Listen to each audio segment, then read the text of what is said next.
The order came in at 1:43, 17 minutes prior to the last accepted ticket for the night.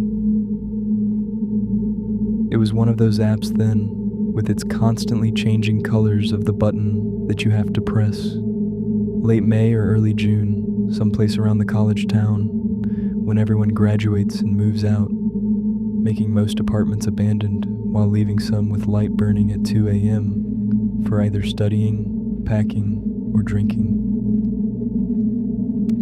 I'd been delivering since 6. There were fries and wet cardboard in my passenger seat, with straws wrappers stuffed into cup holders. Although I have always decided beforehand to decline every new offer for the reason that it was too late. That particular time the restaurant was close enough, tip was good, and the delivery point was near my apartment. The name on the order was M. They were finishing with the work in the restaurant when I got there. The cook just gave me my bag without even looking up. "Last one," he said. The delivery point's address was in Alder Court, the residential area quite similar to others surrounding the college buildings. There were no more than 10 delivery points in Alder Court before. Most townhouses in the neighborhood had common entrances, and numbers in the app didn't match the real ones. In addition, it was written, "Don't knock on the front door. Go to the left side of the house. Back entrance. Text me when you're outside. Stay there. Don't leave at the gate." And I remembered seeing this last point twice. I parked the car under the nearest tree, as the driveway numbers were not visible from the street. The house was high, 3-story one, with all windows closed and only one upstairs bathroom lightened up. The left side of the house had a tiny walkway leading to the backyard, which was unlit and fenced. There was a wooden gate there, halfway closed, unlocked. I texted him, "Here with your order." "Through the gate, please," he replied. This was not a very nice request. As a rule, most customers ask drivers to leave orders at some point, just because they weren't willing to meet strangers at the doorstep. However, his message suggested otherwise. "I can leave the order at the front door," I replied. The answer was quick. "My roommates are sleeping near the front. Please use the back door." I sensed that there was a bit of pressure in this message, nothing offensive, rather familiar and obedient. I picked up the bag and went through the gate. I felt something warm and sticky under my shoes, so I understood that this was either leftover of beer or grass. Near the gate, the walkway widened out and formed a concrete backyard, fenced and covered with a small canopy. On the back wall, there was a sliding door shut. I couldn't see any light, except for mine and the faint light falling in through the fence from the alley. I sent another message at the back door. There was no reaction, so I waited there for 30 seconds, then for a minute. Suddenly, a single board squeaked. Again, I told myself that the house was just settling, or someone was passing upstairs. But soon my phone buzzed. "Please, stay there and take cash tip."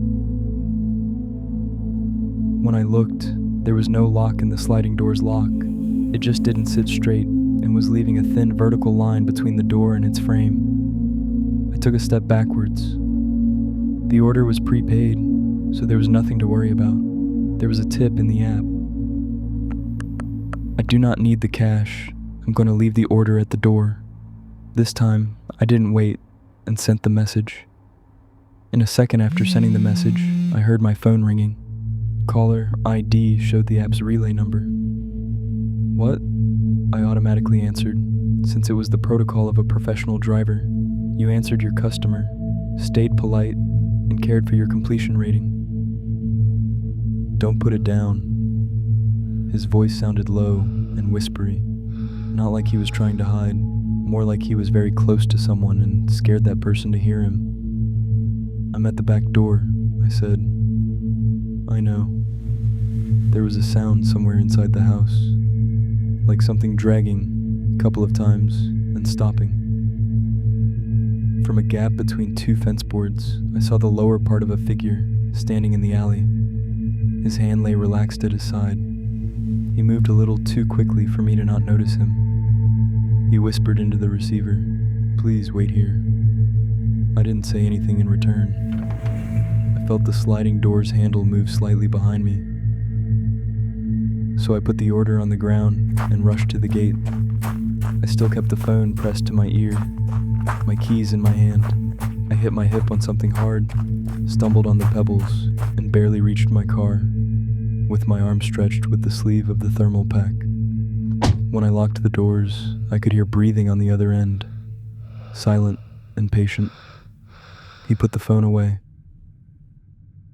I drove to the closest gas station on campus, where there was some light and people to talk with, and for 20 minutes, I sat there watching the app asking for confirmation of the delivery. Eventually, I pressed some button to mark the job done. I didn't know which one, honestly. After a minute, I got the final message. "You forgot the drink," he wrote. I double-checked the receipt 3 times. There was no drink in the order. The next day, I reported this delivery using the app. They've sent me some standardized response about unsafe drop-off conditions, and they lowered my completion rating. No one called. No one ever demanded the messages. The order disappeared from my list several days ago, but I still do deliveries. Never after midnight. Never to back doors. I still have the screenshot of that last message.